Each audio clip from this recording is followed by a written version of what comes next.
Ready to dive deep into the mind of Mark Cuban. Let's do it. You guys wanted the inside scoop on his business smarts, and, well, we've got a whole staff of articles and interviews to dig through. Think of it as your cheat sheet to Cuban's success. Straight from the source. Exactly. We're talking pieces like 6 things Mark Cuban says you need to be great in business from Entrepreneur, a super insightful conversation with Mark Cuban from Thought Economics, and even a peek into his Shark Tank plays from sources like how are Mark Cuban's Shark Tank investments making out today? Of course, we can't talk Cuban without checking out his Wikipedia entry, a little glimpse into his charitable donations. Oh, and even his thoughts on AI from sources like Mark Cuban on AI, Elon Musk, and big tech's influence on society and elections. A pretty well-rounded view, I'd say. But before we get lost in the Cuban cosmos, can you set the stage for us? Sure thing. Who is this guy, and why should his advice matter? You know, what strikes me about Mark Cuban is that he's that classic American dream, like rags to riches story. He didn't inherit a fortune or anything. He hustled his way to the top. From what I read, we're talking about a guy who started selling garbage bags door to door at 12 years old. 12 years old. That's crazy. And from there, it seems like he was always finding ways to make a buck, even owning like the most popular bar in town while studying at Indiana University. Oh, yeah, he always had that entrepreneurial spirit, you know? But he's not just about making money. This guy's a builder. Founded and sold multiple companies, the most famous being Broadcast.com, which he sold to Yahoo. For how much? A jaw-dropping $5.7 billion during the dot-com boom. Wow. And he didn't stop there. Owns the Dallas Mavericks, invests in startups on Shark Tank, has his hands in everything from AXS TV to 2929 Entertainment. Really? Oh, yeah. And get this, he even owns a town in Texas. Owning a town, that's next level. Right. But let's rewind a bit and focus on his business insights. One article, 6 things Mark Cuban says you need to be great in business, really lays out his core principles. And the first one is surprisingly straightforward. Know how to sell. It's interesting, though, because Cuban doesn't view selling as this pushy, in-your-face tactic. Yeah, I noticed that too. Yeah, he really emphasizes helping over convincing. It's less about forcing a product on someone and more about really identifying their needs. And offering a genuine solution. So it's like reframing selling as problem solving. Exactly. A good example is his investment in Shark Tank company, Simple Sugars. Oh yeah, I remember that one. He saw this young girl making all-natural skincare products. Not exactly groundbreaking or anything, but what impressed him was her understanding of a need. People with sensitive skin who wanted natural options. He helped her restructure the business, focusing on that niche, and they ended up selling the company for, get this, $22 million. That's awesome. And that perfectly illustrates his second principle. What's that? Empathy is key. Oh, absolutely. It's not just about having a product. It's about understanding your customer. Understanding their pain points and genuinely wanting to help. And Cuban walks the walk on this one. Remember his Dairy Queen comment about a ref? Oh, yeah. How could I forget? Well, he actually worked a day at Dairy Queen after that. No way. Experiencing firsthand what it takes to run that kind of business. That's pretty humbling for a billionaire. Yeah, it shows he's willing to learn and put himself in other people's shoes. For sure. Which brings us to principle number 3. Love learning. Anyone who's seen Cuban on Shark Tank knows he's a sponge for information, always asking questions and digging deeper. Yeah, it's not just about staying informed, though. It's about adapting, you know. Yeah. The business world, especially with technology, it's constantly changing. Cuban's deep dive into AI is a perfect example. He recognizes its potential and is actively investing in AI companies. Like those focused on generative AI for video creation. Yeah, exactly. He's not just talking about AI. He's putting his money where his mouth is. So he understands that to stay ahead of the curve, you need to be a constant student. And always willing to evolve. Which leads perfectly into principle number 4. Reimagine everything. Huh. Cuban encourages us to challenge assumptions and ask, how would I design this if no solution existed? So pushing boundaries, not settling for the status quo. Right. Think about the company Lunio on Shark Tank. They make this foldable, portable solar panel. Yeah. It reimagines how we access clean energy, and Cuban saw the potential. Ultimately investing in the company. So he's looking for that disruptive innovation. The thing that changes the game. But innovation isn't just about being flashy. It needs to be practical. That's where his 5th principle comes in. The path of least resistance. Does your innovation truly make things easier or better for the user? So it's not enough to have a cool gadget. It needs to solve a real problem. And be user-friendly. Think about it like this. If you're designing a new coffee maker, it shouldn't be more complicated to use than a regular one, right? It should simplify the process, making a better cup of coffee, but with less hassle. I like my coffee simple. Exactly. And finally, we have principle number 6. Be nice. This one seems deceptively simple. Oh, yeah. But it's often overlooked. It's amazing how far being kind and respectful can take you in business, you know? Building those positive relationships, it fosters trust, encourages collaboration, and it makes the entire work environment more enjoyable. It's like that saying, you catch more flies with honey than with vinegar. Exactly. People are more likely to want to work with and support someone who treats them well. It creates this positive ripple effect. So we've got these 6 principles as a foundation. But what about Cuban's overall philosophy on business? In one of the interviews we read, a conversation with Mark Cuban, entrepreneur, investor, and philanthropist, he compares business to, get this, a competitive sport. Makes sense when you consider he owns a professional basketball team. Right. He thrives on competition, strategy, the thrill of the game. It's not just about participating, it's about winning. Exactly. And that drive is reflected in his relentless work ethic and his focus on optimization, always looking for an edge. A way to improve and outmaneuver the competition. Yep. He also believes that necessity breeds invention. When your back's against the wall, that's when your most creative and innovative solutions emerge. Makes sense. His current focus on AI is a good example. Oh, yeah. He sees it as a game changer and believes it's the future of business. He's not just observing from the sidelines, he's actively learning, investing, and positioning himself to capitalize on this emerging technology. It's like he's constantly playing chess. Thinking several moves ahead of everyone else. Precisely. And that proactive approach has definitely contributed to his success. Speaking of success, let's delve into Cuban's investment activities. Sure. He's known for his Shark Tank deals, but he's also got a diverse portfolio beyond the show. Oh, yeah. His Shark Tank investments alone are fascinating. He's had some incredible wins. Yeah, but the one that stands out to me is Cycloramic. Remember that app that initially let you take panoramic photos using your phone's vibration? Vaguely. Well, Cuban saw the potential beyond just selfies.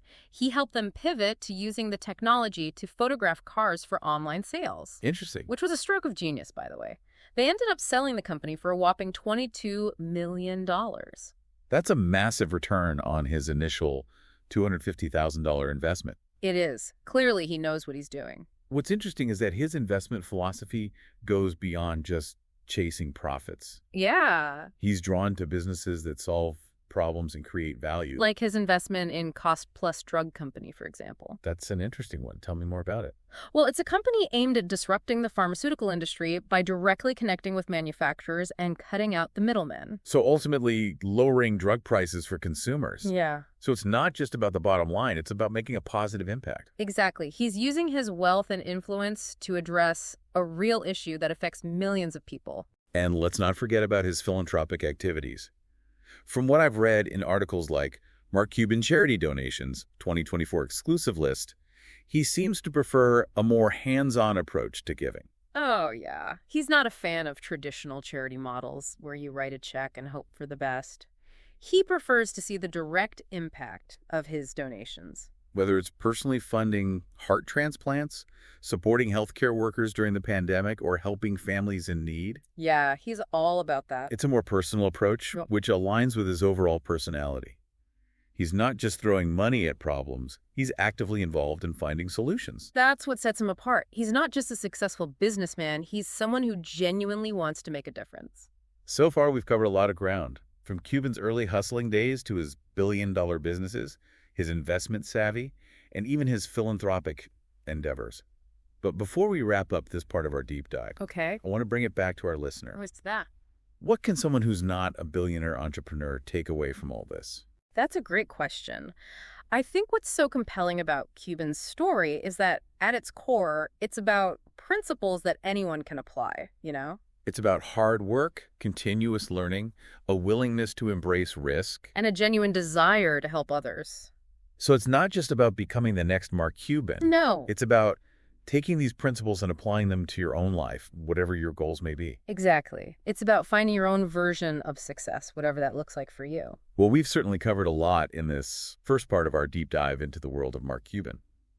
But there's still much more to explore. Stay tuned. Welcome back to our deep dive into the world of Mark Cuban. We've already uncovered a lot about his journey from garbage bag salesman to billionaire entrepreneur. And those 6 guiding principles he lives by. Right. But now, let's shift gears a bit. Okay. And dissect some of his most insightful quotes. Oh, I like this part. It's like having a direct line to Cuban's brain. Understanding how he thinks and what drives him. You know, one quote that really encapsulates his approach to success is this: "It's not about money or connections. It's the willingness to outwork and outlearn everyone. If you work like everyone else, you're going to get the same results as everyone else." That's pure Cuban, no shortcuts. Just pure hustle and a hunger for knowledge. It reminds me of his investment in 1031 Productions on Shark Tank. Oh yeah, the horror experience company. They create these immersive horror experiences, and, while Cuban wasn't initially sold on the concept, Yeah. their passion and willingness to work tirelessly really won him over. So he saw their dedication and knew they had the drive to make it succeed. Even in a niche market. So it's not just about the idea, it's about the people behind it. And their commitment to outworking the competition. Absolutely. And the second part of that quote, "outlearn everyone," really emphasizes the importance of continuous learning. Especially in today's rapidly evolving world. Especially with technology, if you're not constantly learning and adapting, you'll be left behind. Think about how quickly technology changes. Cuban's own journey reflects that. In what way? He went from selling software to owning a basketball team and investing in everything from AI to sustainable energy. Oh, that's true. He's a constant student. Always expanding his knowledge base. Which brings us to another one of his gems. Don't be afraid to fail. You only have to be right once to really succeed. I love that. It takes the pressure off perfection. Encourages experimentation. You don't need a perfect track record. You just need that one work through. It reminds me of his investment in Breathometer on Shark Tank. The blood alcohol level tester? It was a device that lets you test your blood alcohol level using your smartphone. Right. And initially it faced, regulatory hurdles and setbacks. Oh, yeah. But Cuban believed in the technology and the team's ability to adapt. So they found a new market for the device. Focusing on fleet management and workplace safety. Proving that one pivot can change everything. It's about resilience, learning from those failures, and constantly searching for that right path, even if it takes a few detours along the way. Exactly. And that persistence ties into another one of his core beliefs. Sweat equity is the most valuable equity there is. This one speaks to the value of hard work. But could you break it down a bit further? Sure. What exactly does sweat equity mean in this context? It's about investing your time, energy, and effort into building something. Rather than just relying on financial capital. It's that grit and determination that separates those successful entrepreneurs. Or from those who just dabble. Yeah. So it's that personal investment, that blood, sweat, and tears that you pour into your venture. Which ultimately makes it more valuable and meaningful. Think about Cuban's early days selling software. Yeah. He didn't have a fancy office or a team of developers. He was coding in his apartment. Working around the clock to get his product off the ground. That's sweat equity in action. It's about building something from the ground up, and that sense of ownership and accomplishment is incredibly powerful. And it ties into another important theme in Cuban's philosophy, the importance of the customer. He's famously said, "Your customers are the ones who decide if your business is going to succeed." That seems like a pretty fundamental business principle. It is. But how does Cuban take it a step further? Well, he's not just talking about meeting basic needs, it's about exceeding expectations. Creating a loyal customer base that feels valued and appreciated? Remember his investment in Nuts and More on Shark Tank? The nut butter company. Yeah, it was a company making nut butters with added protein. Right. And the product itself was good, but what impressed Cuban was the founder's dedication to customer service. So he personally responded to every email and social media comment. Building a strong rapport with his customers. So it's not just about transactions, it's about building relationships. And fostering that sense of loyalty. Exactly. It's about understanding that your customers are your biggest asset. And treating them as such can make or break your business. Now, given his ownership of the Dallas Mavericks, it's no surprise that competition plays a big role in his worldview. Of course. He once said, "Business is the ultimate sport. It's 24/7, and there's no off-season."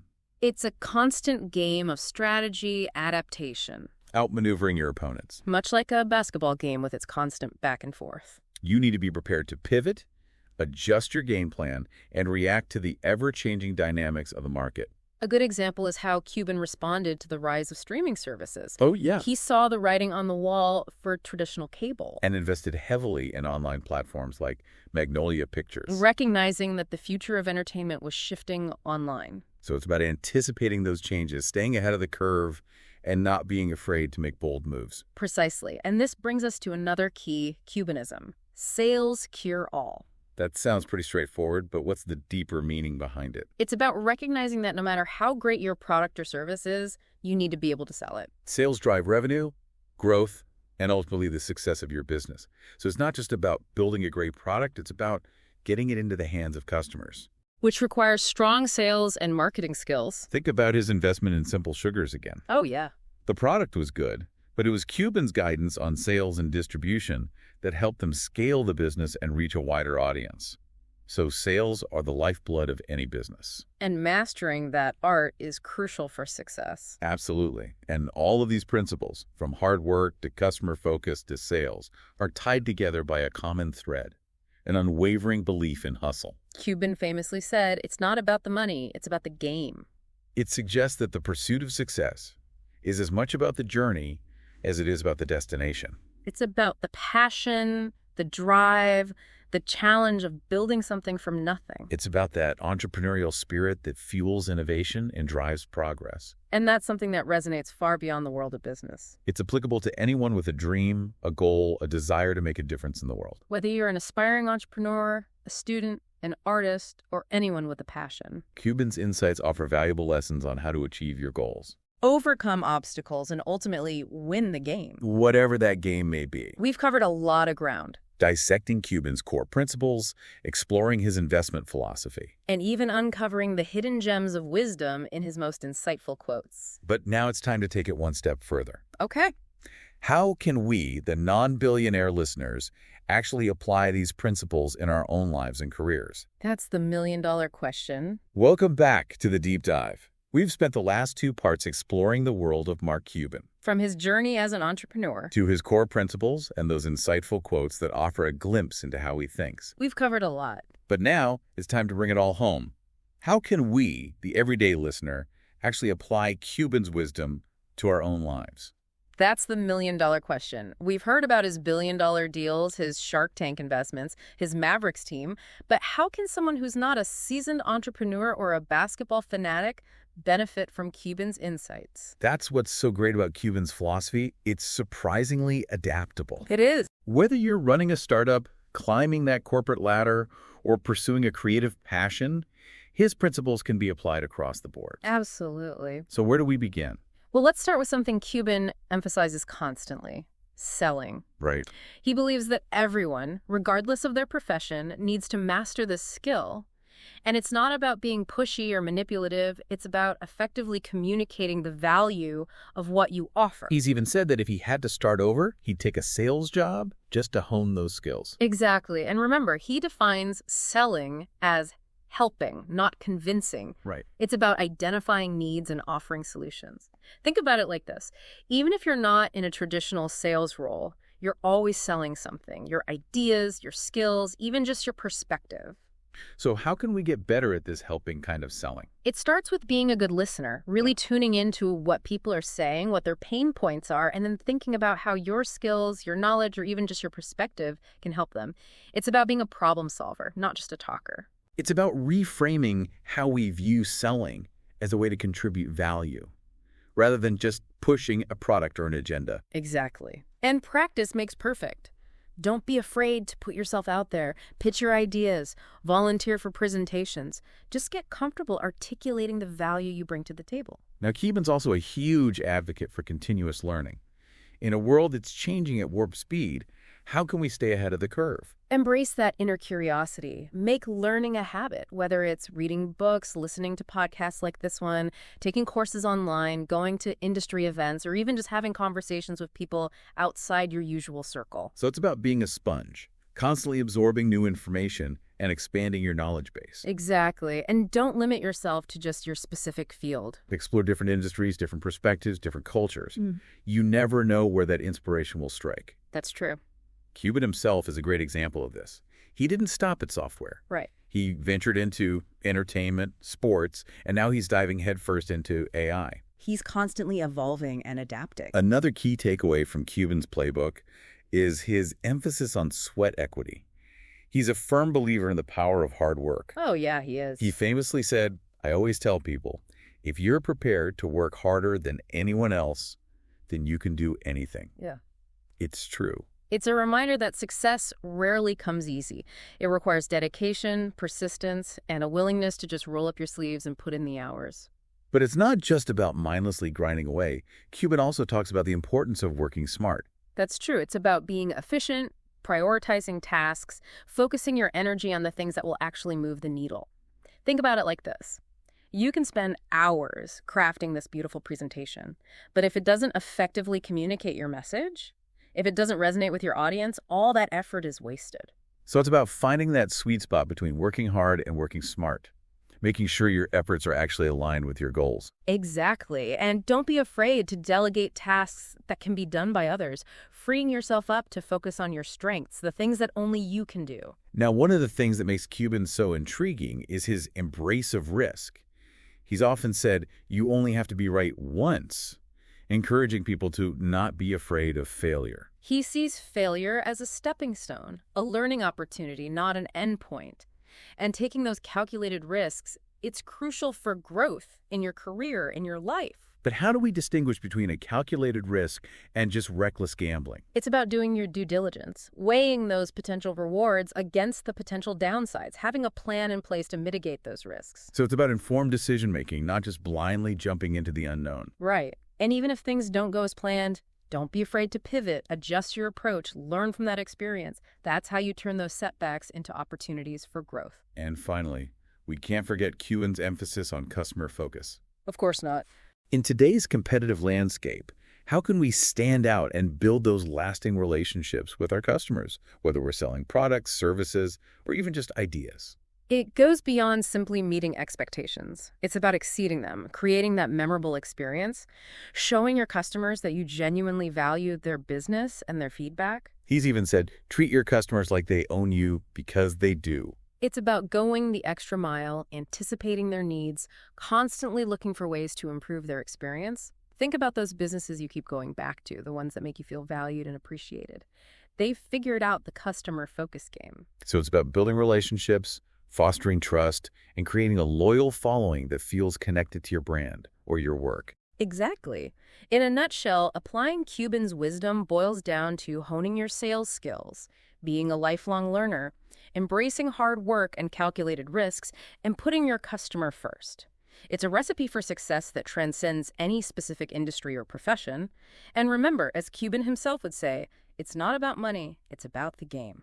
So get out there, play hard, learn from your mistakes, and make a difference in whatever game you choose to play. That's a fantastic note to end on.